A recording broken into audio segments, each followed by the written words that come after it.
Sir ఏంటి కేటీఆర్ గారు అంటున్నారు త్వరలో ఉప ఎన్నికలు రాబోతున్నాయి అని చెప్తూ ఉన్నారు. ఈ అనర్హత వేటు తప్పదు అనే విధంగా ఆయన కామెంట్ చేశారు. ఇక్కడ హైకోర్టులో కాకపోతే రేపు సుప్రీంకోర్టుకు వెళ్తాము అనే విధంగా చెప్తున్నారు.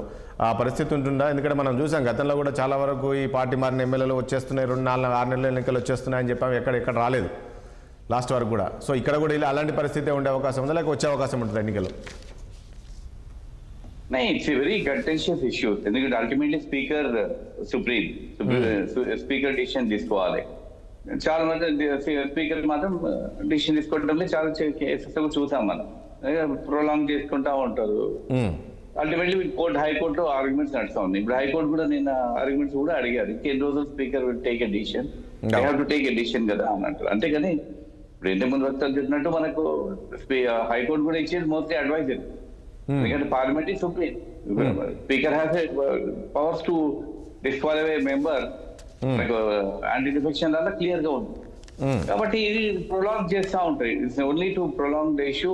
కాబట్టి ఇప్పుడు ఇక్కడ నుంచి మళ్ళీ సుప్రీం కోర్టులో వెళ్ళి చేయాలంటే ముందు హైకోర్టు డిసిషన్ అయితే తీసుకోవాలి కదా. ఇప్పుడు అన్లెస్ హైకోర్టు యాక్ట్ వాళ్ళు సుప్రీం కోర్టు వెళ్ళి ఏం చేశారు, సుప్రీం కోర్టు పిటిషన్ ఫైల్ చేస్తే కూడా high court seize out the matter అంటారు. వెయిట్ ఫర్ హైకోర్టు డిసిషన్ అంట.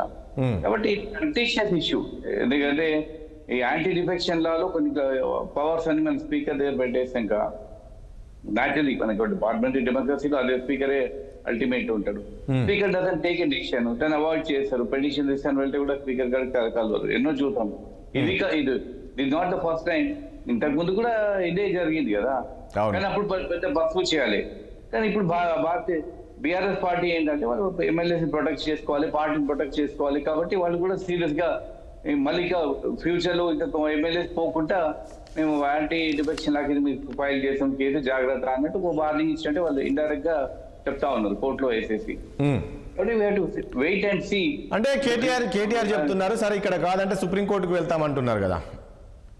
But they have to wait for high court judgment కదా. హైకోర్టు ఇంకా సీదా మ్యాటర్ ఉంది, ఆర్గ్యుమెంట్స్ నడుస్తా ఉంది, వాళ్ళకి నోటీసెస్ ఇచ్చారు. కాబట్టి అంతకులో సుప్రీం కోర్టు కూడా యాక్సెప్ట్ చేయరు కదా. Matter pending before the high court.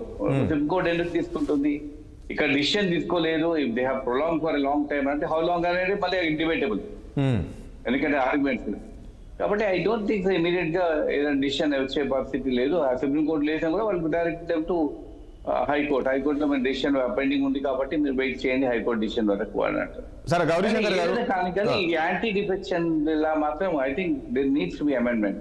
ఇది మరీ దారుణంగా ఈ పార్టీ ఆ పార్టీ అని కాదు, ప్రతి ఒక్క పొలిటికల్ పార్టీ మిస్యూజ్ చేస్తుంది.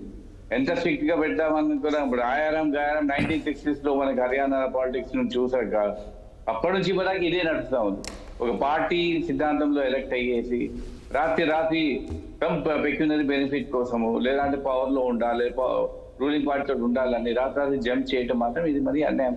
ప్రజలకు అడుగు ఎలక్టెడ్ కి ఇన్సల్ట్, వీళ్ళు చేసేది కూడా తప్పు. సార్ మరొక అంశం చెప్పండి. ఇప్పుడు కవిత కూడా దాదాపు 4 నెలలు అయిపోతుంది జైల్లో ఉంది. సో ఆమె బయటకు వచ్చే పరిస్థితి కనబడలేదు. అందుకే కేటీఆర్, హరీష్ రావు అక్కడ బీజేపీ నేతలను, సీనియర్ వరకు అగ్రనేతలను కలిసే ప్రయత్నం జరుగుతుంది అంటున్నారు. రాబోయే రోజుల్లో బీఆర్ఎస్ బీజేపీ కలిసే అవకాశం ఉంటుందన్నారు. మరొకరు అంటారు లేదు విలీనం చేస్తారని ఇలాంటి చర్చ జరుగుతుంది. అలాంటి పరిస్థితి ఉండే అవకాశం ఉందంటారా రాబోయే రోజుల్లో? పాలిటిక్స్ డైనామిక్, ఏదైనా జరగవచ్చు. ఎందుకంటే ఇప్పుడు వాళ్ళ లీడర్ జైల్లో ఉన్నారు. One of the 4 leaders of the BRS party. ఎన్ని రోజుల నుంచి తను జైల్లో ఉందంటే డెఫినెట్ గా వాళ్ళకి కూడా ఇంపాక్ట్ ఉంటుంది, ఫ్యామిలీ కూడా ఎఫెక్ట్ అవుతుంది, ఫ్యామిలీలు కూడా బాగా డిస్టర్బ్ అవుతారు.